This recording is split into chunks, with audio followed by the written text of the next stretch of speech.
Bodo Andhra blog Khulumbai रायजोफोरखौ दिनै जों gemsri आब'नि भिडिअखौ नायलांनि भिडिअआ माबायदि जागोन नायलांबाय थानोसै थौदो पुरानी यादें ताजा करेंगे जब शो बनाने वाले चूतिया थे और हम भी तो आओ यार शुरू करते हैं बिना किसी डेडिकेशन के Hey guys, Khulumbai नोंथांमोनखौ आंनि गुबुन मोनसे गोदान भिडिअ बरनाय महरै थाबाय दिनैनि भिडिअआ जाहैबाय गाइस दिनैहाय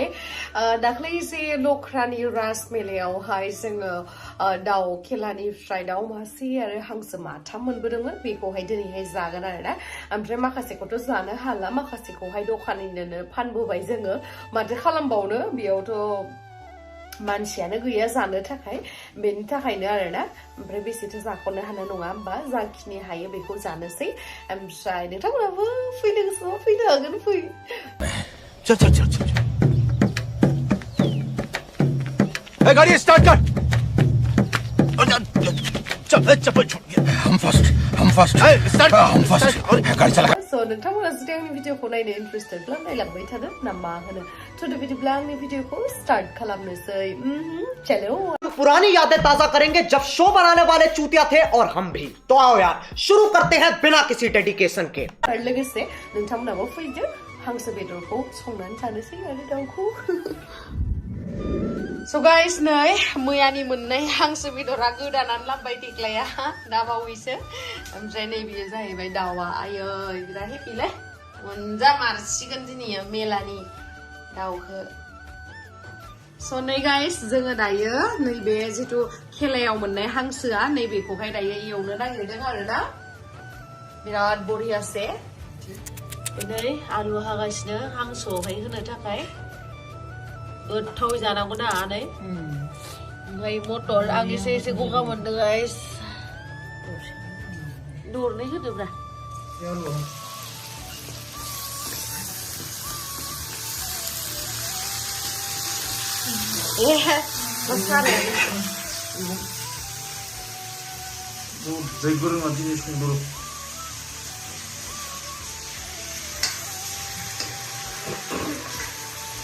आं एरफ्लादोसो गाइस आं एरफ्लादोसो संनाया बेलेगासो संदो एरफ्लादो नानै बोरैबा नायबायलै आंखौ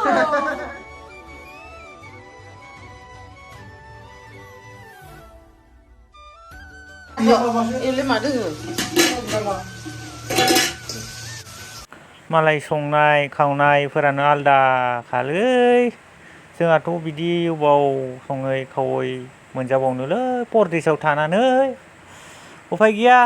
gemsri आब'नि भिडिअआबो माजे माजे बुहुत मोजां भिडिअ माजे माने सब भिडिअआनो बुहुत मोजां फैयो gemsri आब'नि भिडिअआ जों सापर्ट दङ जोंखौबो एसे सापर्ट खालाम लोगोफोर gemsri आब'आथ' मालाय मालिकनिफ्राय मालिक जालांबाय जोंखौबो एसे नायफिनबानो जाबाय ओइ लोगोफोर जाहावलिनियाबो नुबाथ' ओरैबायदि पार्टि जागोन आं नोंथांमोननो नै दैखौहाय होबाय बिराद होआ गाइस नोंथांमोनाबो दायो मा ओंख्रि संदो मा ओंख्रिखौ जाखांखो आंनो कमेन्ट सेक्सननि गेजेरजों खिथाहर ओमफ्राय आङो बिराद खोलाबबाय थादों गाइस दा माने मेला बेरायहैगासिनो नालाय बेनि थाखायनो बिराद माने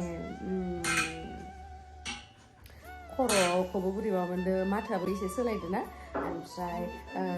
खोलाबनाय मोनदों आरो जोङो साननैसो उनाव थाबैनो बाहेराव बेरायहैगोन गाइस जोंफोराथ' बारा थांबाय थाया नय मानोथ' फैसा गैया एभेलेबल जे जोङो सप्तासेनि गेजेरावनो बहाबा थांनो स' फाइनेलि बे समा फैबाय जे जोङो बाहेरावहाय थांनो नागिरदों आं बिराद एक्साइटेड गाइस किन्तु जोङो 15-16 बे दा जेनेबा मैया दाख्लै मालाय फैसा गैया होननानै थगायलायबायनो नोंसोरनाव फैसा जोबो नालै बुहुत इउटुब चेनेल मोननै मोनथाम दङ बेनिफ्राय फैयो फैसा दे थां जोंबो इन्जय खालामबाय थागोन नोंनि भिडिअखौ नायनानै आरो लोगोफोर आंनि भिडिअखौबो नायनानै जुदि मोजां मोनदोंब्ला नोंसोर थुना होलांबानो जाबाय साबस्क्राइब खालामलांबानो जाबाय आंनि भिडिअखौ नायलांबाय थायो लोगोफ्रा नाथाय साबस्क्राइब बानाया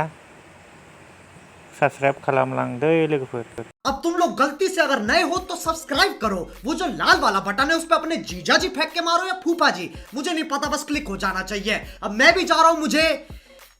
मुठिया पेलने जाना है। बाय।